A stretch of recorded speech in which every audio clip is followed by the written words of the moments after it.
dia misaotra ny ilaina ihany koa misaotra antsika izy teo dia averintsika amin'ny ihany koa fisaotrana ny mpitsary neto ny ilaina nanidina tokoa ve isika naniditsidina mihitsy zay ilaina tena marina raharaha be zao tonga dia mazava ny resaka le sens du spectacle dia tena efa hananany ilaina farak'izay avo zany zavatra zany tena vidiana lafo zany misy ny olona tena tenenina amin'ny ilaina hoe mandany vola mianatra antaonany mihitsy mianao art dramatique mianao resaka scénique isan-karazany mandany vola be mihitsy vao mahaitra zany ataondry izany tena bravo tena tsy azoko mihitsy mahatonga anao hoe hainao sady le izy nefa mbola roviana mbola voafolo fotsiny taona dia fa sens du spectacle tena bravo tena avolenta be avy eo mila rehefa manana be ndriny feo matanjaka be dia le fisehoana efa hita teo fa eo amin'izay le mila mitandrina kely indray tsika fa iny ianarantsika iny fa haitsika vetivety iny le hoe misy fotoana le izy tsy atosatosaka daholo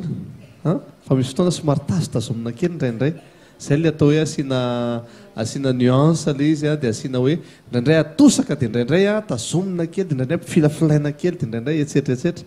ny somary ianarantsika kely zay fa hainao zany hainao vetivety zany fa bravo tena amatonany mihitsy ny anarana an'izany scénique zany hatramin'izao ary mbola eo alohan'ny fitaratra adiny roa zay fa miakatra scène raha za alohan'ny miakatra scène tsy maintsy ianao tena ohatrany aisance tsara afaka anarana tsara mihitsy le izy tena mahafinaritra tena ny vatanao ray manontolo no midoladola miaraka tena mahafinaritra be le izy zay teneniny fidy zay hoe mila canalisena kely le énergie satria tena be énergie be ianao any amin'ny feo dia mila canalisena kely izy ahafahan'le izy mandray hoe moramora eto dia mafimafy kely eto dia ohatran'izay teneniny fidy zay fa mora ianarana zay le anina rehefa hainao tsara iny olona tena fananana be ho anao le